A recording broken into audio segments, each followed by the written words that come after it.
Hello guys, HBL here. Welcome back to a new Let's Play episode. Hopefully my webcam worked last time, because last episode for some reason, when I rendered the video, my webcam disappeared. For some reason. I know it's not the most necessary thing for Let's Plays, but I like to keep it in there anyway, just, you know, so you guys know who you're talking to. But yeah, you can see here, we're just actually, we're actually farming the daily drops, which, when I recorded this, like, it must have been like 2 weeks ago, I reckon. It was around Nogast's birthday. I'm farming like the Mackay, like pajama stuff, like onesie stuff. I can't really remember what it's called, but yeah, that's what we're doing at the moment. Just because, like, you know, it looked cool, and I didn't really have many items, and they're AC tagged, so I thought, why not? You know, we could rock them for a couple of episodes, and you know, maybe make some sets of them later on. So yeah, that's what we're doing now. We've already got most of it. I think we're just waiting for the weapon now.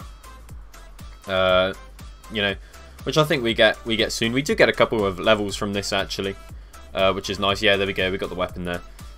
So we did almost level up, which was nice. Because, you know, like I said, I don't particularly want a power level, but you know, I'll always take XP when it comes like that. I don't think it was double XP or anything. I think it's actually double class points at this point. I'm not sure, but yeah, we're just like going through items, seeing if we can make a set. I'll just end up rocking, you know, the barbarian blade. And now on to the next next clip. Right here, we're just actually taking a suggestion from you guys and farming blood sorceress. I got help from Bean from Ruins, so shout out Bean. Thank you for coming and helping me out, which was super cool. Because yeah, it took like half an hour, I think. Obviously, I skipped through most of it, but yeah, it literally took like half an hour, and it was getting a bit tedious. So yeah, it was nice to finally get it in the end. Like I said, stick it in the video. Shout out to Bean. But yeah, so we got Blood Sorceress, and now we just cut to me ranking it up. You can see I'm rank 4 at the moment, but you can see, yeah, we've got double boosts going on, so it didn't take very long to rank up. We're at level 21 right now, so we got a couple of levels just, you know, from ranking this class up. And I wouldn't, like I said, I wouldn't consider this power leveling, because, you know, I want to at least have all the skills for when I'm using this class. So I didn't get it to rank 10 or anything, just because I looked at the passive and it didn't look incredible. So yeah, I only got it to rank 5, as you can see. Like, we got it to rank 5 and then straight away left. But now we're on to the next clip, which I think we're quickly just going through. After every Chaos Lord, you unlock like a little set. So for the Dwarfhold one, you get, you know, these weapons. Which are all pretty average, to be honest, but I do like the spear, the volcanic fire scythe. I don't know why I called it a spear; it was a scythe. But yeah, so we buy that and enhance it. It's not Minecraft Henry, we enhance it, and yeah, there we go. And now we just start on to the Third Lord of Chaos Yokai, which is pretty cool. So yeah, just, you know, quick in. This stuff's all massively nostalgic, but you know, we just had to kill these 7 Kappa ninjas and board the ship. You know, we completed that super quickly, using Blood Sorceress, of course. Its DPS is kind of low. Like, it's got really long cooldowns, and the auto attack is like crazy low damage. So it's not the quickest thing, but it's got good heals, so that's the main reason we use it, especially for like bosses.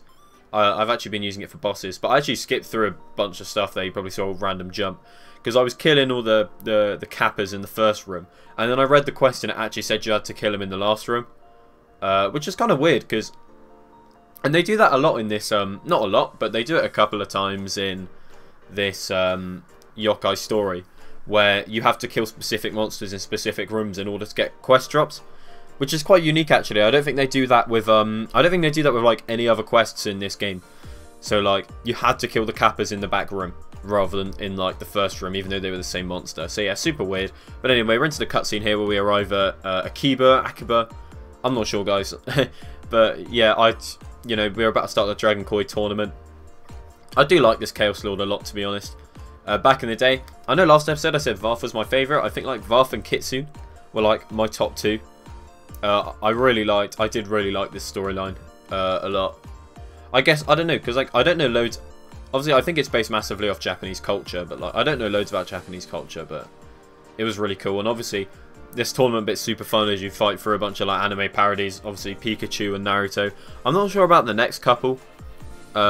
Maybe if you guys know, you'll let me know. But yeah, no, I wasn't sure about these guys. obviously I'm not as good of a weeb as I thought I was. But yeah, no, we just get through these two. And you can see we're using Blood Sorceress here just because obviously it's got the heals, so even though the DPS is lower, we can actually survive through the fights.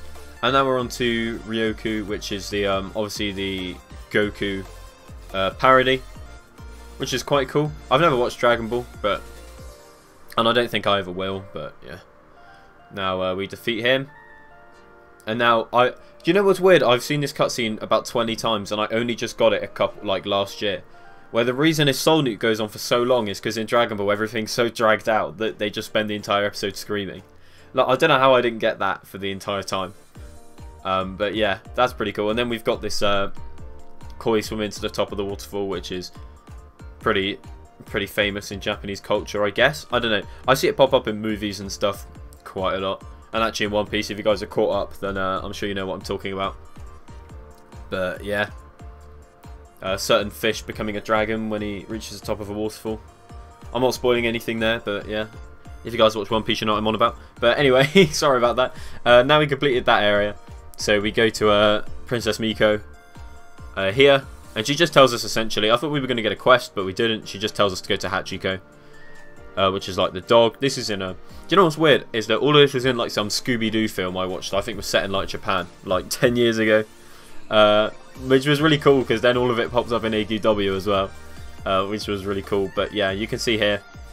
I spent quite a lot of time looking at this quest because I was actually reading a lot of these quests just to see what they were. Which I don't normally do, but yeah, it was quite interesting. But here, like, yeah, you can see we switch back to Mage. Basically, just because when you're killing single monsters that, you know, aren't going to kill you, it's just you've got so much more damage and you'll get through them so much quicker that, you know, at this point, it's so much more efficient. Especially, like, because Blood Sorceress is good for, like, high HP monsters who kill me if I use Mage. But, you know, Mage, you know, 4 skill's so useful. But, yeah. There we go. Now we're just on to the next quest. We need a note from DT. I don't actually remember doing this quest, to be honest. I don't know. But, yeah, there we go. So we're just, you know, I think it said kill anyone, so we just come in here. And there we go, quest complete. Now on to the next one, and I'm sure you guys have PTSD from this quest. Because I remember back in the day, like, I just used to kill so many of them and it just never dropped. And this is another example of me never reading the quest properly. Because it's another example of where they only drop in specific rooms. And I always had, like, Loki had a theory that that was the case. But I thought it was just me getting bad RNG. But it actually is a thing that they only drop from, like, a couple of specific rooms. So you see I read here. And essentially there's one on each, like, level. And it's in one of these rooms. And I wasn't sure which room it was in. So I just tried, like, every one of these side rooms. And killed someone. And if it dropped, it drops. So yeah, we do that in, like, every floor. But, like, honestly, I've spent, like, a good half an hour on this quest before.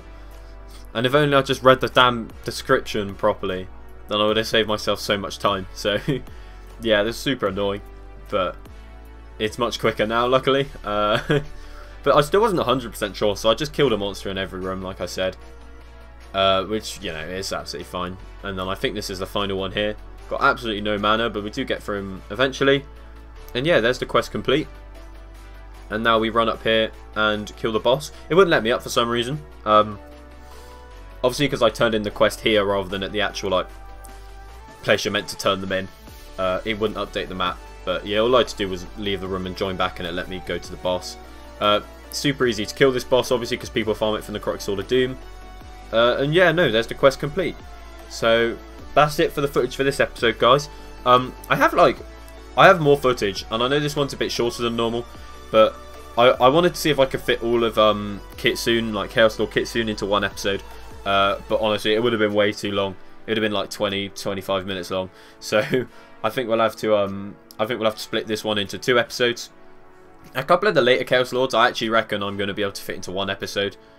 It's going to be interesting, the one after this, Darkovia, which I've already recorded, because the footage I've got, I haven't edited it yet, but the footage is 50 minutes long, so it's going to be interesting to see how much I can cut that down, and whether we can get it into 1 episode.